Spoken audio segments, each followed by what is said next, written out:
नमस्कार दोस्तों, आपका स्वागत है केटून्स हिंदी में, जहां आपको मिलेगी ढेर सारी कहानियां। और ऐसे ही कहानियां देखने के लिए केटून्स हिंदी को सब्सक्राइब जरूर करना और बेल आइकन भी दबा देना, ताकि आपको हर नए वीडियो की नोटिफिकेशन मिलती रहे। तो शुरू करते हैं आज की कहानी। कहानी है रामपुर गांव की, जहां के मर्द महिलाओं को हमेशा नीचा दिखाने की कोशिश में रहते। अरे अभी तक खाना नहीं आया क्या? मुझे एक और शादी करने की जरूरत है। नहीं जी नहीं, ऐसा मत करना, वरना मैं कहाँ जाऊंगी। खाना लेकर मैं अभी आई जी। गांव की पंचायत में भी फैसले हमेशा औरतों के खिलाफ ही रहते। मैं जो फैसला सुनाता हूँ वो भगवान की आज्ञा होती है। इस लड़के ने अपने मन से शादी करके अच्छा नहीं किया।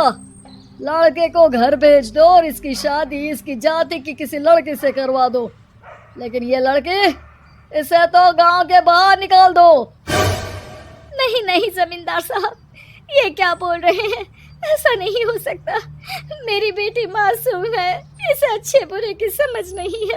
अरे कहाँ जाएगी ये बेचारी? कहाँ जाएगी? इतनी चिंता है तो पूरे परिवार का गांव निकाला कर देते हैं। बेचारे पूरे बसे बसाए परिवार को गांव छोड़ना पड़ता है। चाहे जो हो, अगर बेटियों को कंट्रोल नहीं कर सकते तो गांव में रहने का कोई मतलब नहीं है। यहाँ औरतों को दब कर रहना होगा। कोई भी अपने हिसाब से कुछ नहीं कर सकता, सब ईश्वर की मर्जी से ही होगा। तभी गांव का एक आदमी दौड़ा दौड़ा आता है। सरपंच साहब, जमींदार साहब, वो कालिया है ना, उसकी बेटी पढ़ने के लिए शहर जा रही है। अच्छा, ये कब हो गया? और कालिया की हिम्मत कैसे हो गई ऐसा करने की? लेकर आओ उसे और उसकी बेटी को। बस फिर क्या था, हाजिर हो जाते हैं कालिया और उसकी बेटी सरपंच के सामने। और कालिया, ये क्या सुनने में आ रहा है? बेटी को इंजीनियर बना रहा है तू? और ये बता, गांव में तो स्कूल नहीं है, फिर कहां से इतनी क्लास पास कर गई तेरी बेटी? राधा, जो कि कालिया की बेटी है, उसे लगता है कि सरपंच उसकी तारीफ कर रहे हैं।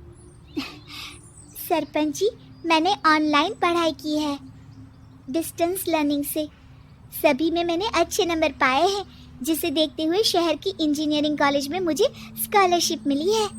वाह जी वाह, क्या होती है ये? पहले तो ये बताओ, फिर आगे की बात करते हैं। पूरा गांव राधा की बात सुन रहा था और राधा बोलती जा रही थी। तो ऐसे मैं फ्री में एक अच्छी शिक्षा लेकर गांव में जो कुछ परेशानियां हैं, जैसे बिजली, पानी और इंटरनेट जैसी समस्याओं के लिए काम करूंगी। मैं गांव को शहर से जोड़ने के लिए पुल का निर्माण करवाने का प्रस्ताव रखूंगी।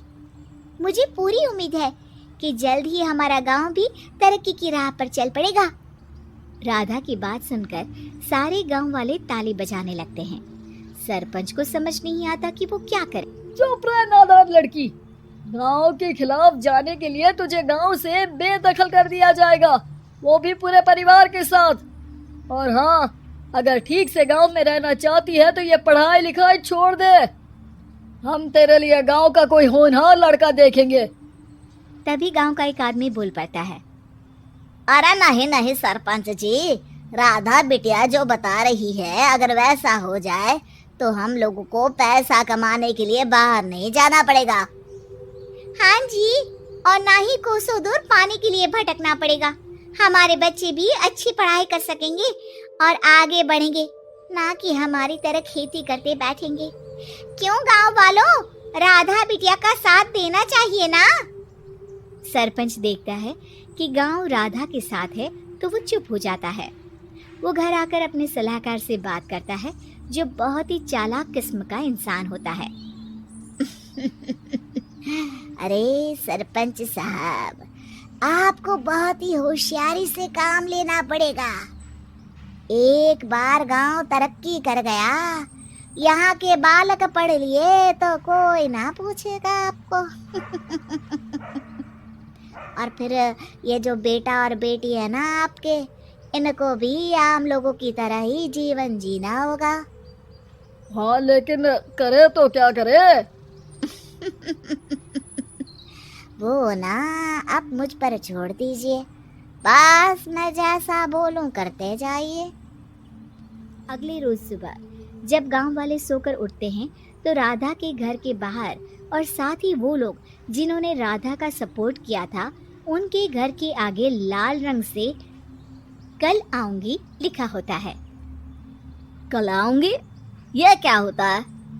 अरे यह तो खून से लिखा है, लगता है कोई भूत प्रेत या चुड़ैल का साया है। चलो सरपंच जी के पास चलते हैं। सभी सरपंच के पास जाकर उसे सारी बात बताते हैं। अरे ये तो बड़ी मुश्किल की बात है। चलो मैं एक बाबा को जानता हूँ, उन्हें बुला लेता हूँ। सरपंच बाबा को लेकर गांव के घर के बाहर जाता है। ओहो, तो ये वो चुड़ैल है जो उन लोगों को निशाना बनाते हैं जो गांव को बदलने का सपना देखते हैं। वो गांव को ऐसे ही संपन्न देखना चाहती है, वो नहीं चाहती कि कोई बाहरी यहाँ का कायाकल्प करे। क्या तुम लोगों में से किसी ने गांव को बदलने की सोच रखी है? तभी राधा की माँ रोते रोते आती है। मेरी राधा घर से गायब हो गई है, अरे कोई तो बचाओ, मेरी बच्ची कहाँ गई?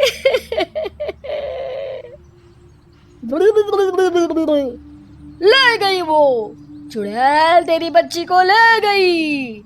अब वो उसे श्रापित करके छोड़ेगी, उस पर चुड़ैल का साया हो जाएगा। तभी बुरी सी हालत में राधा भी वहां आ जाती है। उसके बाल चुड़ैल की तरह फैले होते हैं और कपड़ों में खून लगा होता है। सभी राधा को देखकर डर जाते हैं। माँ, पता नहीं मुझे कौन उठा कर ले गया था। अरे दूर दूर हो जा चुड़ैल, अब हम लोग इस गांव में नहीं रुकेंगे। अरे कैसी बातें कर रहे हैं आप?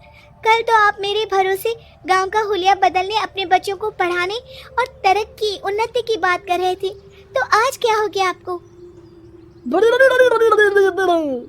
ये फिर तुम लोगों को बहकाएगी। ये चुड़ैल गांव में आ चुकी है, ऐसे ही ये तुम्हारे घर के बच्चों को भी ले जाएगी। गांव वाले राधा को गांव से बाहर निकाल देते हैं। उसके माँ बाप रोते रहते हैं लेकिन गांव वाले नहीं मानते। मैं भी अपनी बहन के साथ गांव के बाहर रहूंगा, लेकिन वो पढ़ाई नहीं छोड़ेगी। वहीं सरपंच के घर पर सलाहकार कहता है। देखा, सांप भी मर गया और लाठी भी नहीं टूटी। लेकिन अगले ही दिन सरपंच के घर के बाहर भी वही शब्द लिखे होते हैं और फिर सरपंच की बीवी कहती है, हमारी बेटी को किसी ने अगवा कर लिया है। तभी राधा का भाई वहां आ जाता है। अरे गांव वालों, मैंने सरपंच जी की बेटी को देखा था, वो चुड़ैल उसे उठाकर ले जा रही थी। अरे क्या मजाक कर रहे हो? नहीं नहीं सरपंच जी, आप नहीं जानते, वो चुड़ैल अब आपकी बेटी में आ जाएगी, जैसे राधा के अंदर आ गई थी। तभी सरपंच की बेटी वैसी ही हालत में वहां आती है जैसे राधा आई थी। पापा, पता नहीं कैसे मैं गायब हो गई थी। चुड़ैल, इसके अंदर भी चुड़ैल का साया है, मारो इसे। अरे नहीं नहीं, इसे भी राधा के पास गांव के बाहर ही भेज दो। अरे चुप रहो, मेरी बेटी कहीं नहीं जाएगी और चुड़ैल वुड़ैल कुछ नहीं होता है। अरे कैसे बात कर रहे हो सरपंच जी? आप तो बोल रहे थे कि आपका फैसला भगवान का ज्ञान होता है, तो अपने पर बात आई तो अब आप ऐसे बोल रहे हैं। अरे ना ना ना, आपको अपनी बेटी को त्यागना ही होगा। अरे बुलाओ बाबा को। राधा का भाई बाबा को ले आता है, जिसे अब गांव वालों के डर के कारण सच बोलना पड़ता है। मैं कोई बाबा नहीं हूँ, मैं तो मोची था। ये सलाहकार महोदय ने मुझे कहा था एक्टिंग करने को, वो मुझे पैसे देने वाले हैं। अब मुझे माफ कर दो। गलती हो गई, मुझे माफ कर दो। तभी वहां राधा आ जाती है। देखा सरपंच जी, जब गांव के बच्चे साक्षर होंगे तो आप जैसे लोगों की चालाकी नहीं चलेगी। Like, share and subscribe. Like, share and subscribe. Like, share share and so